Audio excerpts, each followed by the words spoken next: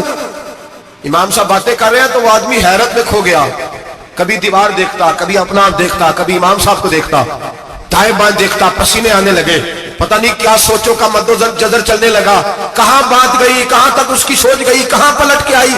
کہنے لگا امام صاحب میں تو چوک میں رہتا ہوں، روزانہ پتہ نہیں کتنی گاڑیاں مٹی برسا جاتی ہیں، کبھی کوئی نہیں آیا، آپ کو کیا ہوا؟ آپ فرمانے لگے مجھے کسی کا نہیں پتا، مجھے تو میں نے جو قرآن حدیث پڑھا ہے مجھے تو ڈر آ رہا ہے، مجھے بتا تو معافی دیتا ہے کہ نہیں، تیری دیوار صاف ہوگی کہ نہیں؟ کہنے لگا حضور دیوار کو چھوڑے، پہلے کلمہ پڑھائے، میرا دل تو صاف کر دے۔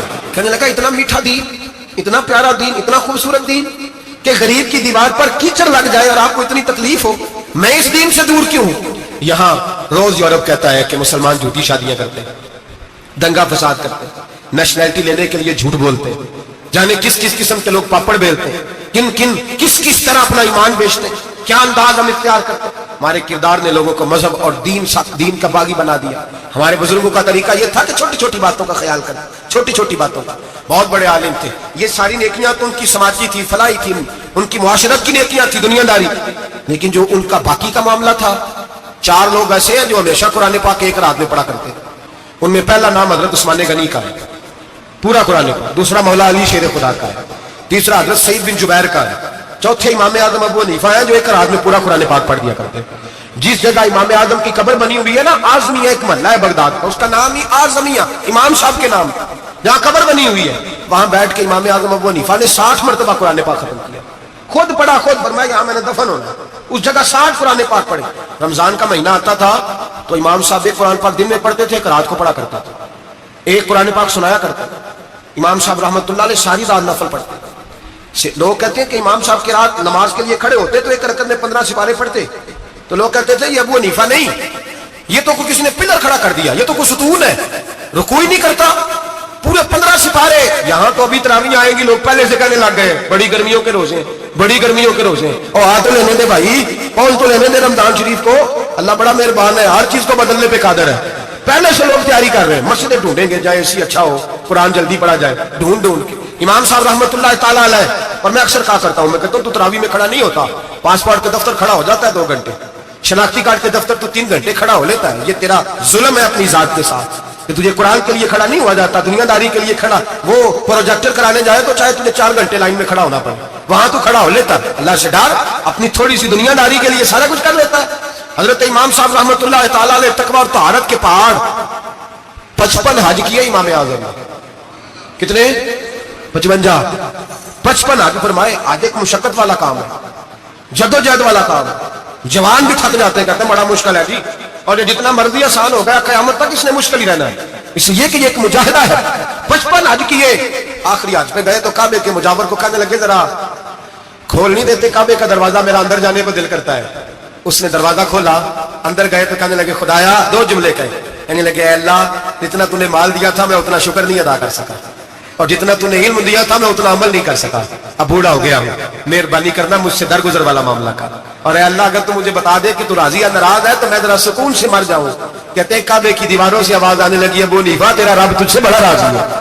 داتا گنج بخش علی اجمیری جیسا بابا 1000 سال پہلے لکھ کے گئے کشف الماجوب میں، داتا صاحب نے لکھا ہے 1000 سال پہلے کشف الماجوب میں، داتا صاحب فرماتے ہیں میں حضرت بلال کی قبر پہ حاضری دینے گیا، یعنی 1000 سال پہلے کے مسلمان بھی قبروں پہ مزاروں پہ جایا کرتے تھے۔ داتا صاحب لکھتے کہتے ہیں ملک شام میں حضرت بلال حبشی کی قبر پہ حاضری دینے گیا، میں قبر پہ حاضری دے کے تو ساتھ لیٹ گیا، میری آنکھ لگ گئی، مجھے خواب میں نبی پاک کا دیدار نصیب ہوا، گویا حاضری حضرت بلال کی، اور برکت یہ کہ وہاں مجھے مصطفیٰ کا دیدار نصیب ہو رہا ہے۔ فرماتے ہیں نبی پاک میری خواب میں آئے، حضور نے ایک بوڑھے بابے کے گلے میں ہاتھ ڈالا ہوا ہے اور اپنے ساتھ چلا رہے ہیں۔ میں نے عرض کی یا رسول اللہ یہ کون ہے؟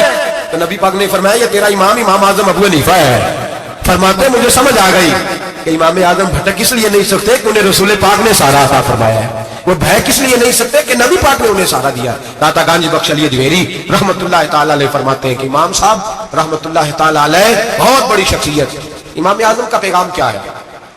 انہوں نے فقہ بنائی، دین پھیلایا، جتنی بھی میں نے باتیں سنائی سارا پیغام ہے امام صاحب۔ امام صاحب رحمۃ اللہ تعالی علیہ فرماتے ہیں کہ دین پر عمل کرنے والوں کو بھی کسی اچھی صحبت کی ضرورت ہوتی ہے. عمل کرنے والے، آپ فرماتے ہیں کئی دفعہ عمل کرنے والے کا عمل بھی ٹوٹ جاتا ہے، استقامت نہیں رہتی. فرماتے ہیں اچھی صحبتیں تلاش کرو، ان کے پاس بیٹھا کرو، ورنہ ہو سکتا ہے جو عمل تم کر رہے ہو اس میں کمی آ جائے.